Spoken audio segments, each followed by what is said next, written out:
Assalamualaikum warahmatullahi wabarakatuh. Puji syukur marilah kita panjatkan kepada Allah Subhanahu wa Ta'ala karena atas rahmat dan hidayahnya kita semua bisa mempresentasikan hasil diskusi kami. Tak lupa juga sholawat serta salam mudah-mudahan tetap tercurahkan kepada junjungan kita Nabi besar Muhammad SAW. Yang terhormat Ibu Rohmatul Fauzia, selaku dosen agama Islam Universitas Pembangunan Nasional Veteran Jawa Timur, dan teman-teman semua yang berbahagia. Pada kesempatan kali ini, kita akan mempresentasikan mengenai konsep hukum, hak asasi manusia, dan demokrasi dalam perspektif Islam. Sebelum memulai materi, izinkan kami untuk memperkenalkan diri terlebih dahulu.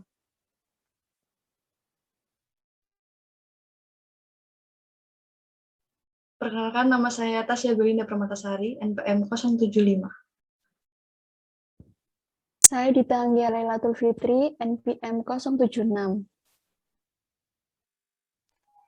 Saya Fitianti Mahatria Agustina, NPM 077. Saya Finanda Salsahira, NPM 078. Dan saya Anissa Aprilia, NPM 079. Baiklah, untuk mempersingkat waktu, kita akan memulai pada subbab materi yang pertama, yaitu mengenai hukum Islam, yang akan dipresentasikan oleh Saudari Tasya. Kepada Saudari Tasya, dipersilahkan.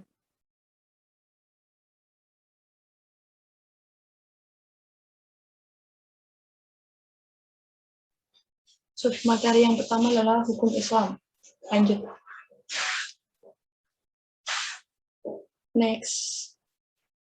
Hukum Islam dasarnya ditetapkan oleh Allah melalui wahyunya yang kini terdapat dalam Al-Quran dan dijelaskan oleh Nabi Muhammad sebagai Rasulnya melalui sunnah beliau. Dalam masyarakat Indonesia berkembang berbagai macam istilah, diantaranya yang pertama hukum Islam, kerangka dasar aturan Islam yang merujuk pada Al-Quran dan hadis. Yang kedua adalah syariat Islam, ketetapan-ketetapan Allah dan ketentuan Rasulnya. Yang ketiga adalah fikih, ilmu yang membicarakan berbagai ketentuan dan kaidah yang dapat digunakan dalam menggali dan merumuskan hukum syariat Islam dari sumbernya.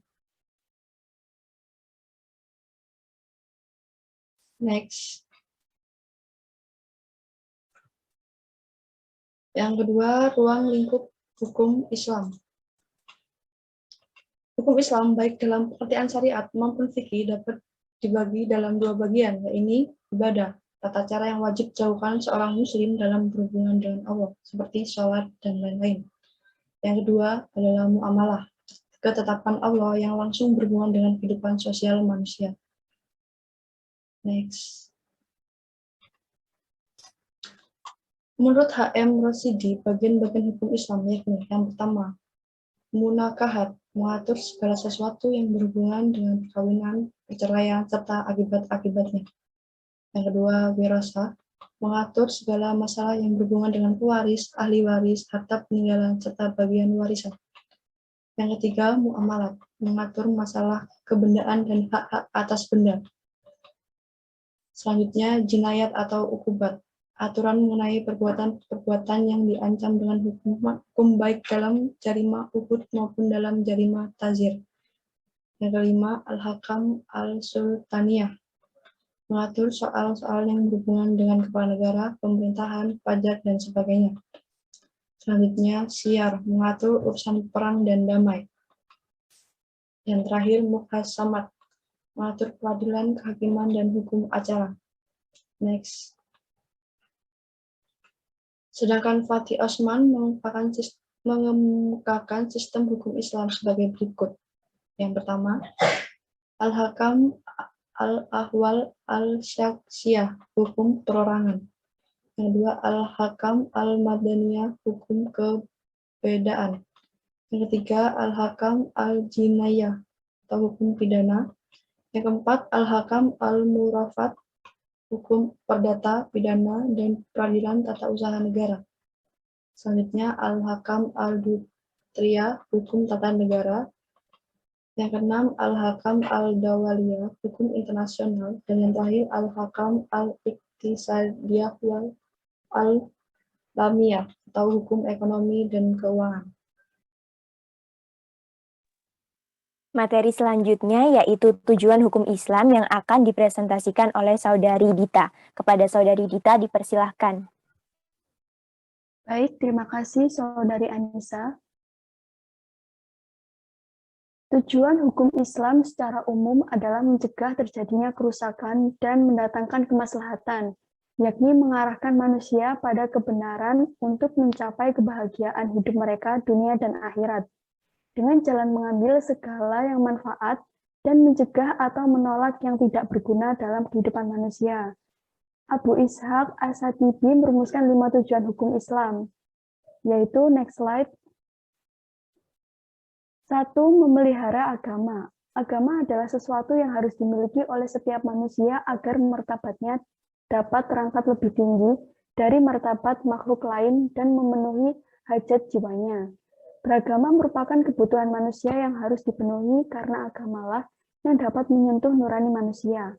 Agama Islam harus dipelihara dari ancaman orang-orang yang merusak akidah, syariah, dan akhlak atau mencampur adukan ajaran Islam dengan paham atau aliran yang batil.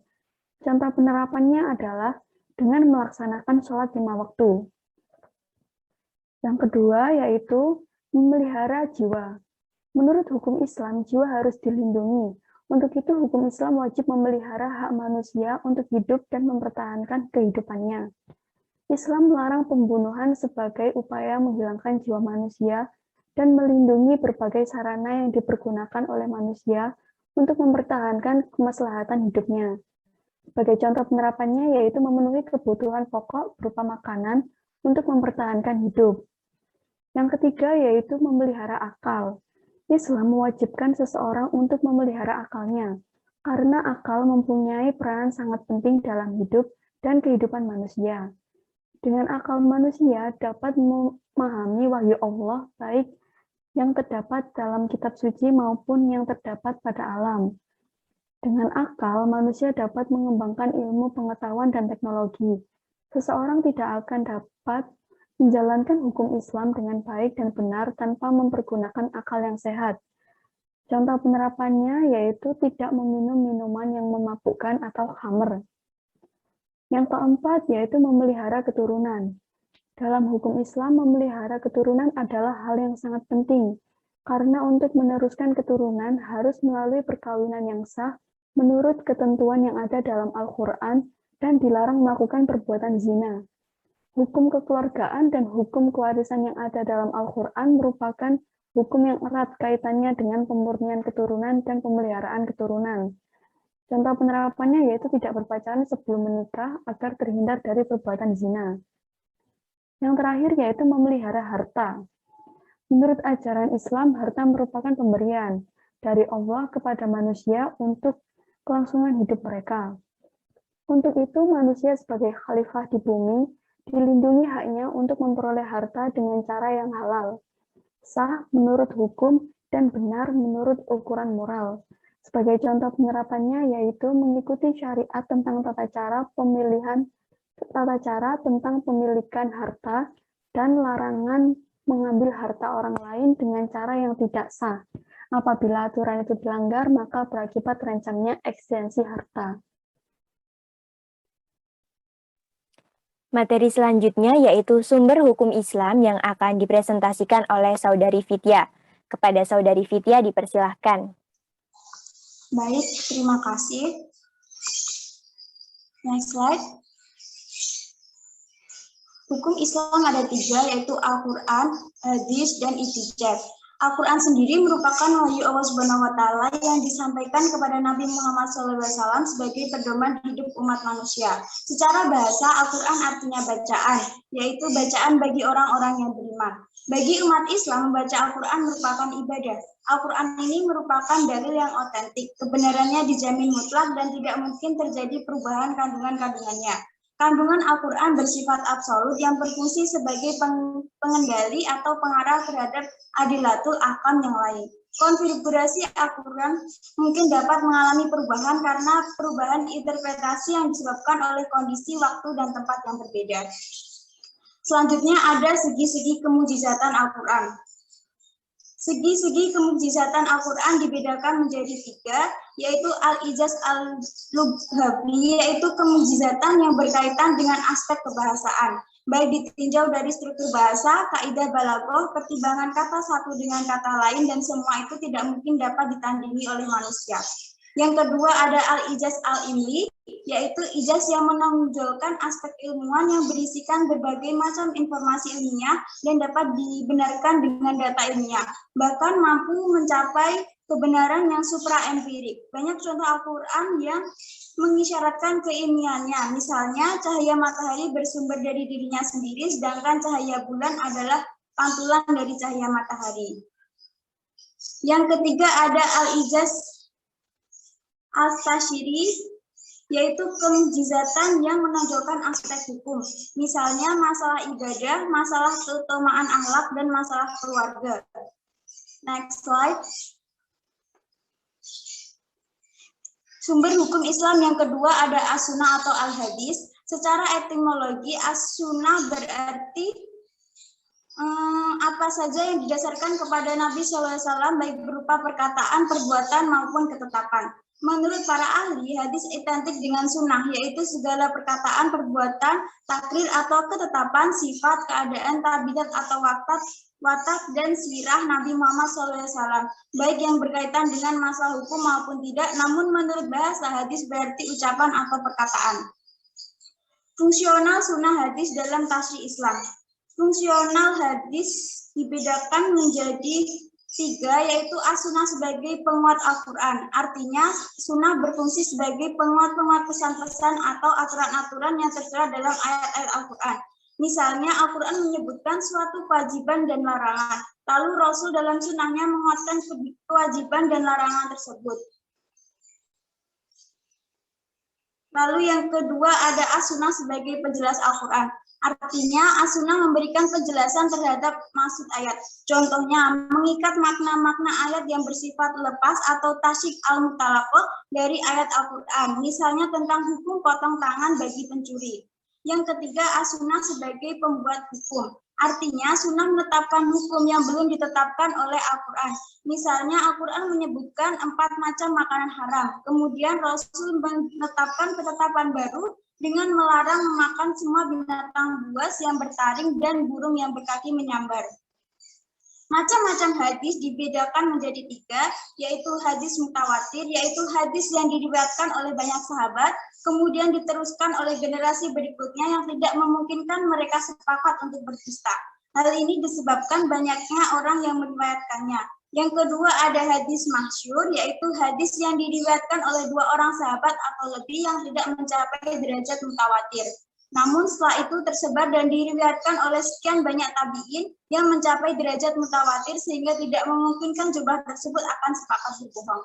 Yang ketiga ada hadis ahad, yaitu hadis yang diriwayatkan oleh 1 orang atau 2 orang saja sehingga tidak mencapai derajat mutawatir. Next slide.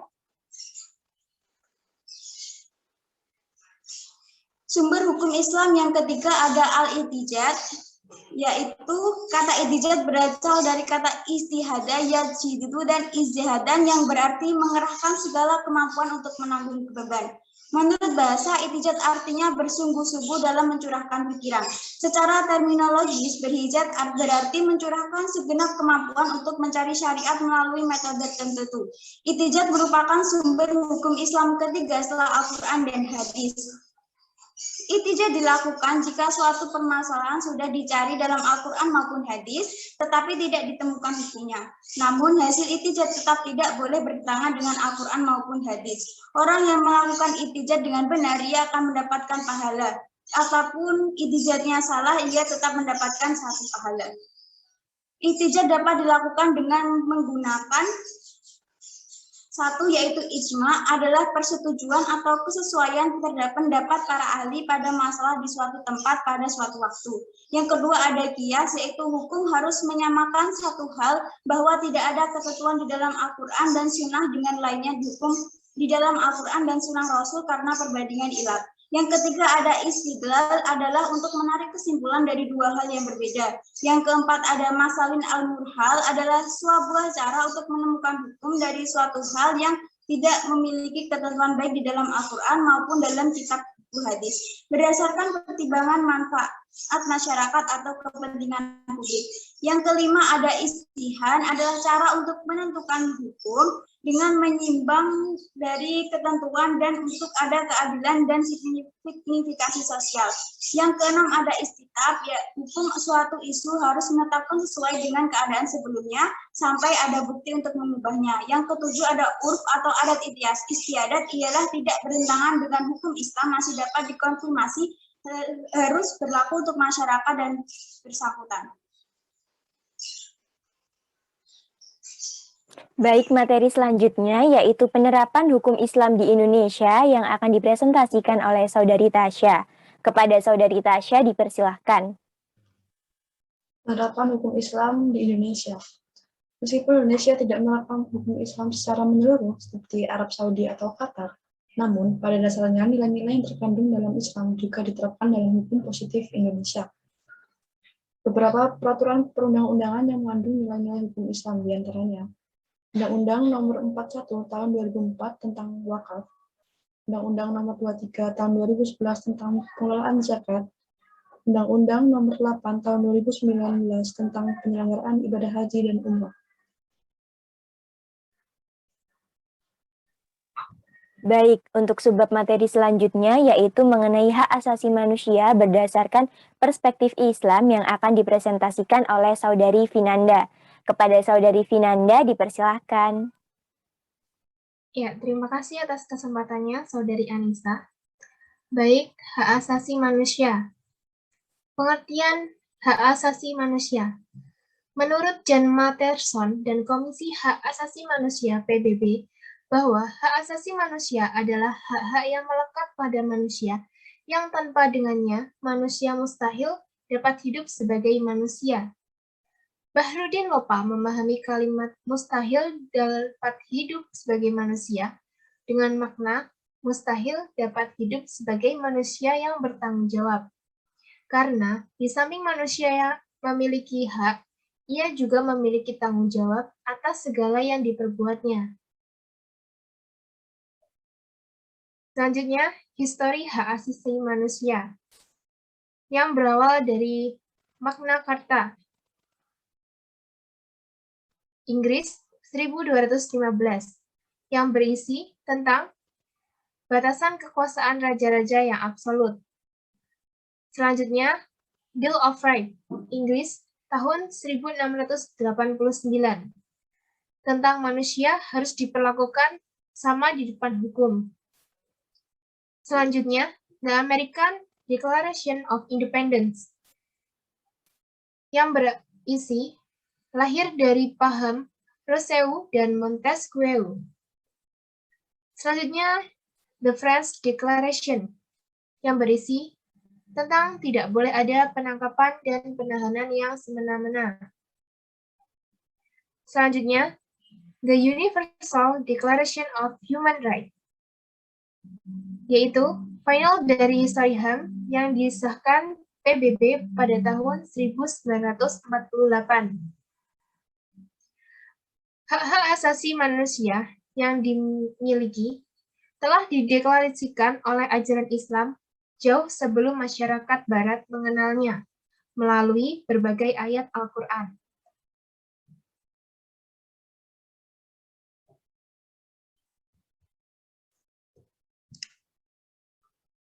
Selanjutnya, yaitu perbedaan prinsip antara konsep hak asasi manusia dalam pandangan Islam dan Barat.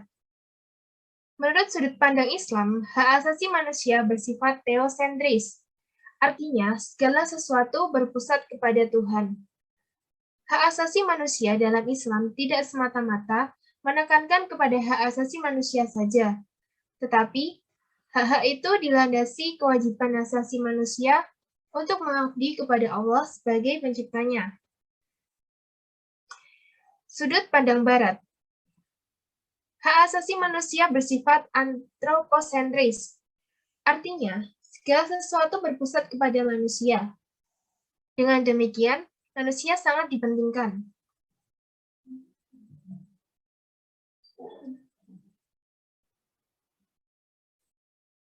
Selanjutnya, prinsip-prinsip hak asasi manusia yang tercantum dalam Universal Declaration of Human Rights atau UDOHR. Semua telah terlukiskan dalam berbagai ayat Al-Quran dan Sunnah Rasul Shallallahu Alaihi Wasallam. Antara lain, martabat dan kemuliaan manusia yang tercantum pada UDOHR pasal 1 dan 3 dan juga tercantum pada Quran surat 17 ayat 33 dan Quran surat 5 ayat 52. Yang kedua, prinsip persamaan yang tercantum pada UDOHR pasal 6 dan 7 dan juga tercantum pada Quran surat 49 ayat 13. Yang ketiga, prinsip kebebasan menyatakan pendapat yang tercantum pada UDOHR pasal 19 dan juga tercantum pada Quran surat 8 ayat 46. Yang keempat, prinsip atas jaminan sosial yang tercantum pada UDOHR pasal 22 dan juga Quran surat 51 ayat 19 dan Quran surat 70 ayat 24. Yang terakhir yaitu hak atas harta benda yang tercantum pada UDOHR pasal 17 dan juga tercantum pada M. Daud Ali 1995 316. Selanjutnya, implementasi hak asasi manusia dalam hukum Islam di Indonesia. Begitu pula penerapannya atau implementasi hak asasi manusia yang dilaksanakan oleh NKRI dengan dibentuknya organisasi negara yaitu Komisi Nasional Hak Asasi Manusia atau Komnas HAM, yang tidak lain mempunyai orientasi melindungi individu dan masyarakat dalam menjalani kehidupannya sehari-hari, serta menjamin hak persamaan dan keadilan antar sesama. Sehingga bisa diabstraksikan bahwa Islam, PBB, dan NKRI berjalan senada dan seirama dalam penegakan hak asasi manusia demi mewujudkan kesetaraan hidup dan keadilan sosial, sehingga kearifan lokal dan tujuan substitusi adanya agama dan negara dapat tercapai.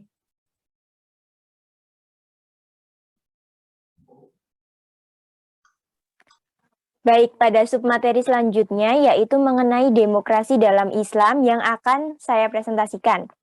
Yang pertama, next slide, mengenai pengertian demokrasi atau konsep demokrasi dalam Islam. Istilah demokrasi berasal dari penggalan kata Yunani yaitu demos yang berarti rakyat dan kratos yang berarti kekuasaan yang berarti pemerintahan rakyat.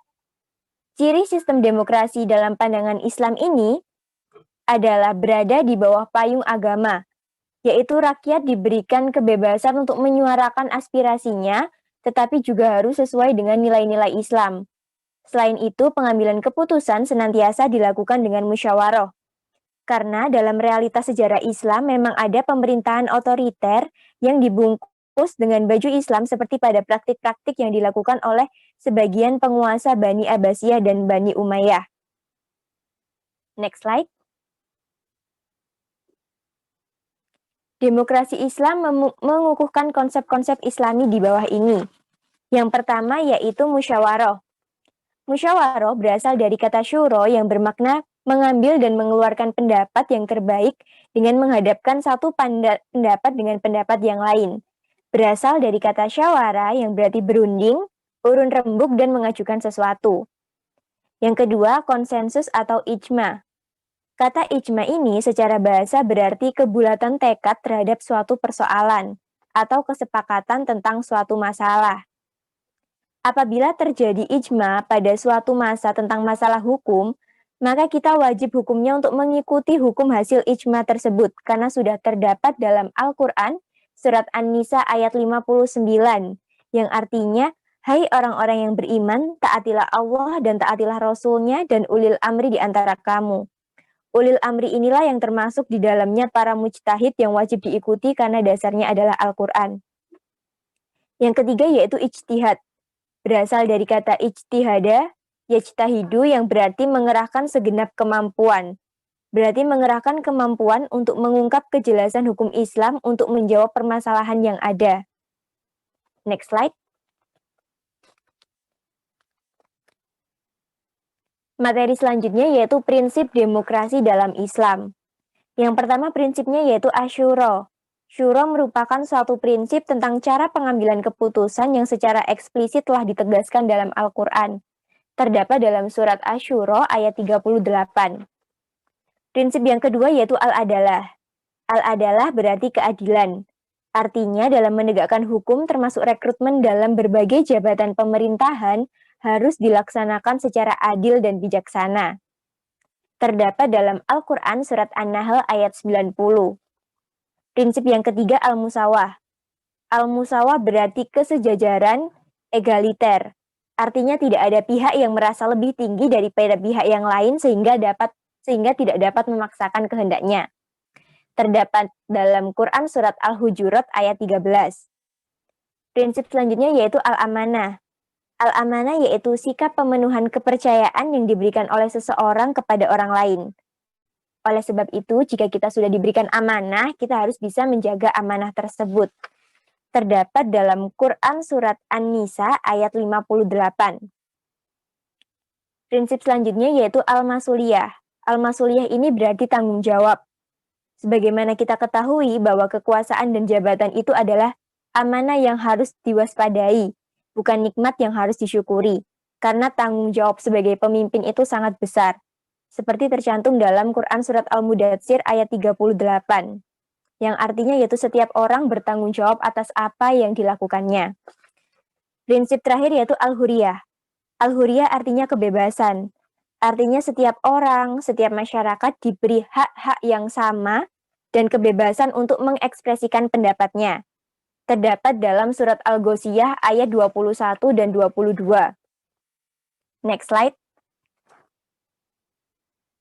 Implementasi demokrasi Islam di Indonesia. Bahwa demokrasi di Indonesia secara politik Islam memang belum sepenuhnya atau tidak 100% mempresentasikan atau memungkinkan untuk pengembangan pemikiran politik Islam. Contoh-contohnya yaitu kita harus melaksanakan tanggung jawab yang diberikan kepada kita secara penuh. Lalu pengambilan keputusan bisa dilakukan secara musyawarah mufakat, dan juga rekrutmen dalam pekerjaan harus berdasarkan kemampuan individu tanpa pandang bulu dan bukan melalui suap. Baik, terima kasih.